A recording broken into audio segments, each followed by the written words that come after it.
తాకట్లో ఉన్న బంగారాన్ని విడిపించి ఆ రోజున మార్కెట్ ధర కట్టి మిగిలిన డబ్బును మీకు అందిస్తుంది కొమ్మూరి గోల్డ్.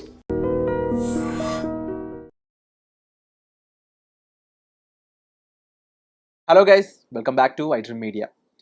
ఎప్పుడైనా ఈ ఆలోచన వచ్చిందా మీకు? అసలు ఈ ప్రపంచంలో అత్యంత ధనవంతులు ఎవరు అని?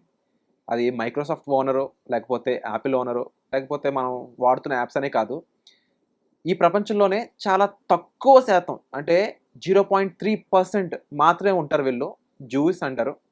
వాళ్ళు ప్రపంచంలోనే అత్యంత ధనవంతులు అంట. దానికి కారణం కూడా ఒక రహస్యం. అదేంటంటే వాళ్ళు ఫాలో అయ్యే 777 అనే ఒక ఫార్ములా అంట. ఇది వాళ్ళ వంశ పారంపర్యంగా ఎవరైతే వాళ్ళ తాతలు ముత్తాతలు ఉంటారో వాళ్ళతో పాటుగా ఈ జనరేషనల్ వెల్త్ని ఎలా మెయింటైన్ చేయాలి, దాన్ని ఎలా రైజ్ చేసుకుంటూ ముందుకు వెళ్ళాలి, ఎప్పటికీ ఇది ఇలాగే ఉండాలి అనే విధంగా దీన్ని క్రియేట్ చేయడం జరిగిందంట. అయితే ఈ రహస్యం ఏంటి, ఈ ఫార్ములా ఏంటి, అండ్ మోస్ట్ పవర్ఫుల్ జ్యూస్ ఎవరు, వాళ్ళు ఇలా ఎస్టాబ్లిష్ ఎలా అయ్యారు, ఇవన్నీ కూడా ఈరోజు మనం తెలుసుకుందాం. వీటిని మనకు ఎక్స్ప్లెయిన్ చేయబోతున్నారు financial expert, certified financial planner అయిన అనిల్ కుమార్ బచ్చు గారు. సార్తో మాట్లాడదాం. Hi sir. నమస్తే అండి. ఈ జ్యూస్ అనగానే నాకు వెంటనే గుర్తొచ్చే పేరు ఒక కంట్రీ, అది రైట్ నో బాగా పాపులర్ అవుతున్న కంట్రీ ఇజ్రాయెల్. డిఫెన్స్ పరంగా one of the best and most strongest country అని విన్నాం. అంతేకాకుండా జూయిష్ పీపుల్ ఇంత rich, elegant, heavy life style, అంతేకాకుండా మేజర్గా వాళ్ళు జనరేషనల్ వెల్త్ని మెయింటైన్ చేయడమే కాకుండా బార్ రైజ్ చేసుకుంటూ ముందుకెళ్తారంట. అంటే ఏంటి, ఎలా జరుగుతుంది ఇదంతా, ఎవరు వీళ్ళు, ఎలా జరుగుతుంది ఇదంతా, కాస్త ఎక్స్ప్లెయిన్ చేస్తారా? తప్పకుండా. ఒకటి ఏంటంటే వాళ్ళది కూడా మన ఏమంటారు, ఒక 3000 సంవత్సరాల కల్చరల్ హిస్టరీ ఉన్న ఇది juice.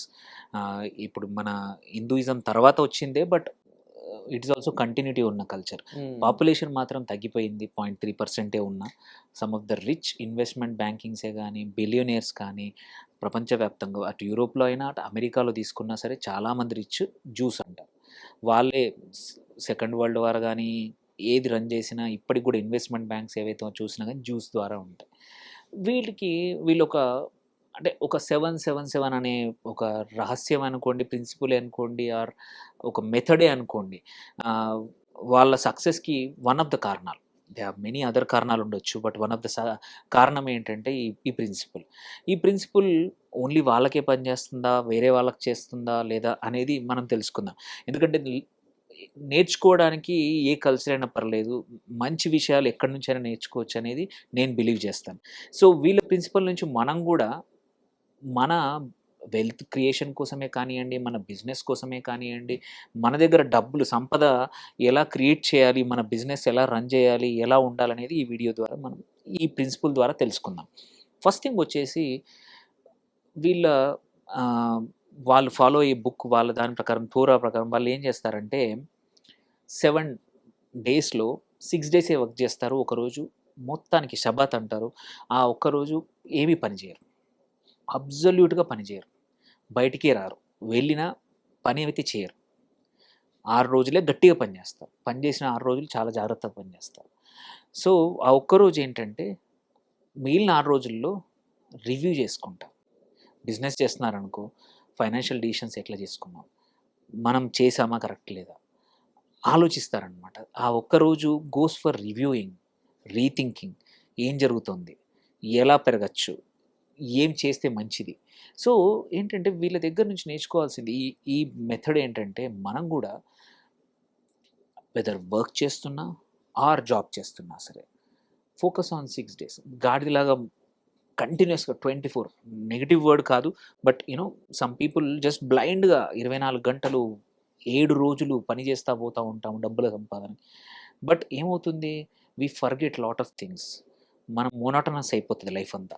Will not be able to rethink. మనం తప్పులు ఎక్కడ చేస్తున్నామో తెలియదు, మన బిజినెస్లో ఏమైనా కొత్త మెథడ్స్, ఇన్నోవేషన్స్ తెద్దామంటే తెలియదు, మన జాబ్లో కొత్త స్కిల్స్ నేర్చుకొని నలుగురి దగ్గర ఇంప్రెస్ చేయడానికి తెలియదు. ఎందుకంటే you are busy with only one thing. నువ్వు ఎప్పుడు రివ్యూ చేయట్లేదు, యు ఆర్ నాట్ పాజ్ చేస్తే నీకేం జరుగుతుందో అది తెలుస్తుంది. సో వీళ్ళ principle of the 6 days work, hard work, 1 day full rest అయితే బాడీ రికవర్ అవ్వడం కాదు, మైండ్ కూడా రీసెట్ అవుతూ ఉంటుంది. అండ్ ఎగ్జాంపుల్ తీసుకుంటే, ఇద్దరు ఒకటే స్ట్రీట్లో షాప్ ఉన్నవాడు కూడా, వాడు 6 రోజులు పనిచేసిన వాడు ఒక 7వ రోజు సెలవు తీసుకొని 8వ రోజు వస్తే కొత్త ఆలోచనతో వస్తాడు. అందరూ అనుకుంటారు వాడు లేజీ కాబట్టి క్లోజ్ చేస్తున్నాడు అనుకోవచ్చు షాప్ కానీ, బిజినెస్ కానీ. నో. బట్ ఆ ఒక్క రోజు రెస్ట్ మిగిలిన 6 రోజుల యొక్క ప్రొడక్టివిటీ అనేది చాలా పెంచుతుంది. సో, దీన్ని మనం మన బిజినెస్‌ల్లో గాని, మనం రోజువారీ ఈవెన్ ఒక ఇండివిడ్యువల్ ఇన్వెస్టర్ గాని, ఒక ట్రేడర్ అయినా సరే, వారంలో ఒక రోజు కూర్చొని ఒక 15 నిమిషాలు, 20 నిమిషాలు మీరు ఫైనాన్షియల్ రివ్యూ చేయండి. మనం ఈ వారంలో ఎక్కడ ఖర్చు పెట్టాం? ఎంత సంపాదించాం? కెన్ వి డు దీనివల్ల నేర్చుకొని ఏమైనా మనం పెంచగలుగుతామా? సో, ఇవన్నీ చేయొచ్చు. సో, ఇది వాళ్ళ ఫస్ట్ 7 ప్రిన్సిపల్ అనమాట. సో, 6 డేస్ వర్క్ చేసి ఒకరోజు. సెకండ్ 7 ఏంటంటే 7 నెలలకు సరిపడా ఎమర్జెన్సీ ఫండ్ రెడీ చేసుకోవడం. సో, మనం చూసుకుంటే ఏ ఉద్యోగం పోయినా, ఏదైనా మన బిజినెస్ ఏదైనా లాస్ అయినా గానీ, ఒక 2, 3 నెలలు ఇబ్బంది కావచ్చు. కొత్తది మొదలుపెట్టినా కొన్ని నెలలు పడుతుంది. అలాంటిది కాకుండా మళ్ళీ నువ్వు నార్మలైజ్ రావాలి అంటే మాత్రం నీకు ఎమర్జెన్సీ ఫండ్స్ అనేది నీ బిజినెస్ కోసం గానీ, నీ పర్సనల్‌గా అయినా సరే ఖర్చులకు సరిపడా ఉంటే ఏంటంటే, ఏమన్నా ఇబ్బందులొచ్చినా నువ్వు రికవర్ కాడానికి, మళ్ళీ బౌన్స్ బ్యాక్ అయ్యి, మళ్ళీ నీ నార్మలైజ్ అవ్వడానికి 7 నెలలు పడుతుంది. సో, అందుకే 7 అనేది వెరీ, వెరీ ఇంపార్టెంట్. సో, మనము ఇక్కడి నుంచి నేర్చుకోవాల్సిందేంటంటే, ఎవరైతే ఎమర్జెన్సీ సేవింగ్ ఉంటే ఎటువంటి కష్టాలొచ్చినా మార్కెట్స్ చేయట్లేదు. నువ్వు ఇన్వెస్ట్ చేసావు మార్కెట్స్‌లో, డౌన్ అయింది నువ్వు పెట్టిన స్టాక్స్. నీ పోర్ట్‌ఫోలియో డౌన్ అయింది. బట్ నీకు ఖర్చులైతే ఆగవు. సో, అలాంటప్పుడు నీ దగ్గర 7 మంత్స్‌కి సరిపడా ఎమర్జెన్సీ సేవింగ్ ఉంటే you can always invest. So, even 7 ఎందుకు అనంటే, ఒక కొత్త జాబ్ వెతుక్కోవాలన్నా 2-4 నెలలు ఈజీగా పడుతుంది. పడ్డాక గూడా ఆ జాబ్‌లో సెటిల్ అయ్యి, అక్కడ సాలరీ వచ్చి, మళ్ళీ నువ్వు కాళ్ళ మీద నిలబడాలంటే ఇంకో 2 నెలలు పడతది. అందుకే 7 మంత్స్ అంటాం. సో, అది ఈ 7 మంత్స్‌ది. సో, దెన్ కమింగ్ టు మనం చూసుకుంటే ఇంకొక 7 లాస్ట్ 7 మంత్ ఏంటంటే, వీళ్ళు ఇన్వెస్ట్‌మెంట్స్ ఏవైనా సరే, ఒక 7 సంవత్సరాలు కంపల్సరీ ఇన్వెస్ట్ చేయాలంటారు. ఎందుకంటే ఏ ఇన్వెస్ట్‌మెంట్‌కైనా సరే మనం ఎలా ఒక మామిడి మామిడి చెట్టు గానీ, ఏదైనా కొన్ని పండ్ల తోటలు పెడితే ఫస్ట్ 4, 5 ఇయర్స్ ఎటువంటి పూత, గ్రోత్ రాదు. ఎందుకు? కారణాలు గూడా ఉన్నాయి. ఎందుకంటే మొదట్లో చెట్టు కొమ్మ వీక్ ఉంటుంది. దానికి పండ్లు వచ్చాయనుకోండి మోయలేదు పండ్లు. చెట్టు బలంగా అయిపోయాక ఎన్ని పండ్లైనా సరే, ఎంత పెరిగినా సరే తట్టుకోగలుగుతది. అవును. అందుకే పూతొచ్చినా రాలిపోతది. కొద్దిమంది యాక్చువల్లీ పూతొచ్చినా పండ్లు ఉండనివ్వరు. First third year, fourth year వరకి పూత కూడా కట్ జేస్తారు. లెట్ ఇట్ గ్రో అని. సేమ్ వే మన ఇన్వెస్ట్‌మెంట్స్ కూడా ఏంటంటే 7 ఇయర్స్ అంటే లాంగ్ టర్మ్ ఇన్వెస్ట్‌మెంట్ అనేది వాళ్ళు చాలా వాటిల్లో పెడతా ఉంటారు సో, స్టాక్స్‌లో కానియండి, వీటిల్లో కూడా మార్కెట్స్ అప్స్ అండ్ డౌన్స్ ఏవున్నా 7 ఇయర్స్‌కి కంపల్సరీ అవుతాయి. ఎందుకంటే వాళ్ళు ముందే మెంటల్లీ ప్రిపేర్ అయ్యారు కాబట్టి. ఎగ్జాంపుల్ ముందే ప్రిపేర్ అయ్యావు కాబట్టి యుద్ధం వచ్చినా నువ్వు తట్టుకుంటావు. ఎందుకంటే నీకు తెలుసు ఇది యుద్ధమా 6 మంత్స్ బట్ నా view 7 years. I don't need to worry. అదే ఎవరైతే మనం చాలామందిని చూస్తున్నాం పానిక్ సెల్లింగ్, పానిక్ బయింగ్ చేస్తా ఉన్నారు. మార్కెట్స్ వచ్చినప్పుడు యూఫోరిక్‌గా కొనేస్తా ఉన్నారు. బంగారం, సిల్వర్ ఆర్ మార్కెట్ పడిపోతే టక్కున అమ్మేస్తున్నాం. You will never actually see the power of compounding గాని, ఒక యాసెట్ గ్రోత్ అనేది మామూలుగా దొరకదు. వీళ్ళు మాత్రం అదొకటి రెగ్యులర్‌గా చేస్తా ఉంటారు. అండ్ 7 ఇయర్స్‌కి ఓన్లీ ఇన్వెస్ట్‌మెంట్ వెయిటింగే కాదు. అప్పులు ఏవున్నా సరే 7 ఇయర్స్‌లో క్లియర్ చేస్తారు. There is no point holding on to నువ్వు చూడండి ఎవరికైతే అప్పుంది, హోమ్ లోన్ ఉంది. నీ సాలరీ 1,50,000 అనుకోండి. అప్పు ఈఎంఐయే నీకు ఒక 70,000 ఉంది. 60,000, 70,000 ఉంది. నీకు ఇంకెక్కడ నిద్ర పడుతుంది? 20 ఏండ్లు, 25 ఏండ్లు లోన్ తీసుకున్నావు. ఎక్కడ నువ్వు గ్రోత్ గురించి ఎక్కడ ఆలోచిస్తావు? ఫస్ట్ నువ్వు ఆలోచించేది నీ అప్పు కోసం. సర్వైవల్ కోసమే ఆలోచిస్తుంటారు. Yes. So, you will never think about growth. వాళ్ళు చూస్తే మోస్ట్ ఆఫ్ ద జ్యూస్ ఏంటి 7 ఇయర్స్, 6 ఇయర్స్ కన్నా ఎక్కువగా అప్పు తీసుకోరు. ఓకే. క్లియర్ అయిపోవాలా. సో, ఏంటంటే అప్పులు కూడా రీసెట్ చేసుకుంటారు. సో, దీనిపై ఏంటంటే అండ్ ఇంకోటి నీ బిజినెస్‌లో ఉన్నావు. 5, 6 ఏండ్లు ఒక అప్పు రాలేదనుకో అది రాదింక. నువ్వు ఎవరికైనా ఇచ్చావు. నువ్వు ఏదైనా నువ్వు చేసే బిజినెస్‌లో డబ్బులిచ్చి వాళ్ళు ఇవ్వాలి. 4, 5 ఏండ్లు ఇవ్వకపోతే ఆరో ఏడో వస్తదని నమ్మకం లేదు. సో, అక్కడ బెస్ట్ ఏంటంటే ఫోర్‌గో. సో, 7 ఇయర్స్‌కి వాళ్ళు చూస్తే రీసెట్ చేస్తారు. వాళ్ళ సొంత అప్పులు తీర్చేస్తారు. వచ్చే అప్పులు రాకపోతే వదిలిపడేస్తారు. అక్కడి నుంచి ఫ్రెష్‌గా స్టార్ట్ చేస్తారు. ఏవున్నాయో కావాలంటే నష్టాల్లో ఉంటే ఉన్న అసెట్స్ కొన్ని అమ్ముకొని మళ్ళీ ఫ్రెష్‌గా చేస్తారు గానీ 7 ఇయర్స్‌కి ఒకసారి చేస్తా ఉంటారు. సైమల్టేనియస్‌లీ ఇంకోటి కూడా చేయొచ్చు. అంటే ఎవ్రీ 7థ్ మంత్ కూడా మనం పోర్ట్‌ఫోలియో ఎస్పెషల్లీ నేర్చుకోవాల్సింది రివ్యూ చేసుకోవాలి. మన వెదర్ మ్యూచువల్ ఫండ్‌లో పెట్టారా? రియల్ ఎస్టేట్‌లో పెట్టారా? బంగారం పెట్టారా? సిల్వర్‌లో పెట్టారా? ఎక్కడ పెట్టినా సరే ఏ ఇన్వెస్ట్‌మెంట్ అయినా సరే పీరియాడిక్ రివ్యూ అనేది ఎవ్రీ 6 to 7 months మనం అంటాము. That's how also works.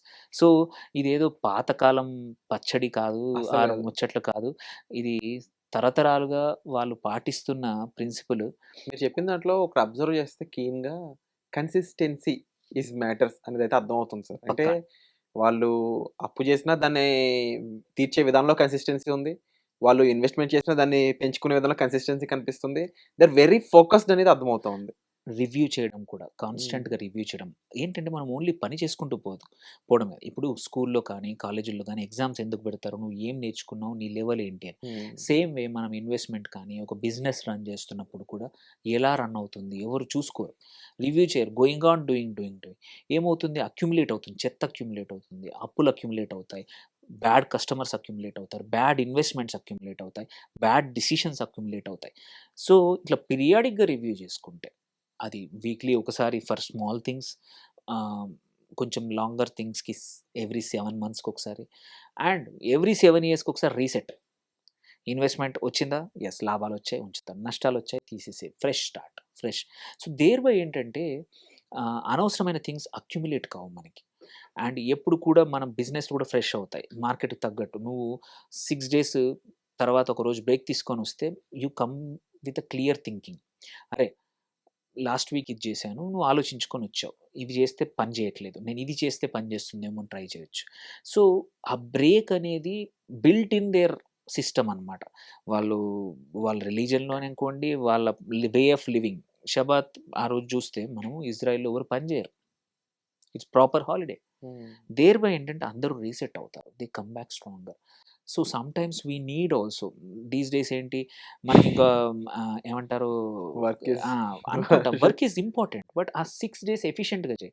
Actually this comes even in కొన్ని అదర్ కల్చర్‌లో కూడా చూస్తే, నేను జర్మనీలో చేశాను. చదివాను 5 సంవత్సరాలు ఉన్నా. 5 రోజులు గట్టిగా పని చేస్తారు. 2 హ్మ్. రోజులు ఎంజాయ్ చేస్తారు. లైఫ్‌ని, వర్క్ నుంచి దూరంగా ఉంటారు. ఏమవుతుంది? మనం 7 రోజులు ఫోకస్ లేకుండా పని చేయడం కన్నా 5 రోజులు ఫోకస్‌తో పని చేస్తే ప్రొడక్టివిటీ ఎక్కువగా ఉంటుంది. దట్స్ ఎన్ ఎగ్జాంపుల్ అక్కడ గురించి. వాళ్ళు కూడా అంతే. So at the end of the day, so ఈ 7 అనేది వాళ్ళకు వర్క్ అయింది. వాటిలో కొన్ని మంచి విషయాలు మనం కూడా నేర్చుకోవచ్చు. మనం కూడా తీసుకోవచ్చు. సో ఎవరైనా సరే వాళ్ళ బిజినెస్ కావచ్చు, వాళ్ళ పోర్ట్‌ఫోలియో కావచ్చు, వర్క్ విషయంలో కూడా, నీ వర్క్‌లో కూడా ఇది వర్తిస్తుంది. నువ్వు 6 డేస్ గట్టిగా పని చేయి. ఒకరోజు పార్టీ హార్డ్, థింక్ హార్డ్. నువ్వు ఆలోచించు ఏం చేస్తున్నావు అనేది. కమ్ బ్యాక్ మళ్ళీ 8థ్ డే వచ్చి స్ట్రాంగ్‌గా పని చేయి మళ్ళీ.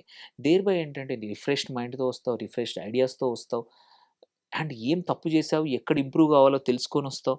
అండ్ ఏమైనా నేర్చుకునేది ఉంటే నేర్చుకుంటావు. దేర్‌బై మిగిలిన మళ్ళా నెక్స్ట్ 6 డేస్ ప్రొడక్టివిటీ పెరుగుతుంది. అండ్ యూ నో ఈ 6 డేస్ తర్వాత మళ్ళీ నాకు రెస్ట్ ఉంటదంటే నువ్వు ఇంకెక్కువ కష్టపడతావు. సో ఆహ్, ఇవన్నీ ఇప్పుడు తర్వాత రివ్యూ చేసుకోవడం అంతే. సో ఇది పాతకాలందైనా సరే ఇది అప్లై చేస్తే మాత్రం మనం కూడా వెల్త్ మంచిగా క్రియేట్ చేసుకోవచ్చు. ఎక్కడ సంపాదన ఉంది, ఎక్కడ అప్పులున్నాయి, ఎక్కడ మనది మనం మార్చుకోవచ్చు అనేది తెలుసుకుంటే ప్రతి ఒక్కరు కూడా వాళ్ళ గోల్స్ కన్నా కూడా బెటర్‌గా అచీవ్ చేసే అవకాశాలు ఈ మెథడ్ ద్వారా ఉంది. But whatever you said sir 100% true. No doubt. ఎందుకంటే ఒక్కసారి దీన్ని ఆలోచిస్తున్నప్పుడు అనిపించిందనమాట. ఎందుకు మనం ట్రై చేయకూడదు? ఇది తెలిసిన విషయాలే. కానీ మనం ట్రై చేయకపోవడం వల్ల ఎంత వెనకబడి ఉన్నాం అని ఒక రియలైజేషన్. బహుశా నిజంగా చెప్పే టైము, చెప్పే మనిషిని బట్టి మనిషి అర్థం చేసుకునే విధానం మారుతదన్నట్టు డెఫినెట్‌లీ దే ఆర్ ఒక బెస్ట్ ఎగ్జాంపుల్ అని చెప్పొచ్చు 100%. అండ్ ఇలాంటి ఎగ్జాంపుల్స్ నిజంగా మా ముందుకు తీసుకొచ్చినందుకు, ఐడ్రీమ్ ప్రేక్షకులకు తెలియజేస్తున్నందుకు కూడా thank you so much sir. Thank you. And తప్పకుండా వీటిని పాటించడానికి ట్రై చేయండి 100%. మీరు ఒకసారి పాటించి ఎలా ఫీల్ అయ్యారో కూడా మాకు తెలియజేయండి. Thank you. And for more videos, Please subscribe to iDream. Please subscribe to iDream. Please subscribe iDream. And please subscribe to iDream. For more videos, subscribe to iDream. please like, share and subscribe to the channel. Congratulations, iDream. subscribe to iDream. Subscribe to iDream. So subscribe to iDream Media. iDream team అందరికి huge congratulations. Please subscribe iDream Media. Please subscribe to iDream. Subscribe iDream. Please subscribe to iDream. iDream అంటే నా కళల channel subscribe చేసుకున్న నోరు తిరుగుతలేదు. మీరైతే గంట గుర్తు కొట్టండి. For more such videos, please subscribe to iDream. Subscribe to iDream. Please subscribe to iDream. Please subscribe iDream Media. Please do subscribe to iDream. Please subscribe to iDream Media. For best entertainment and information, please subscribe iDream. And don't forget to subscribe to iDream.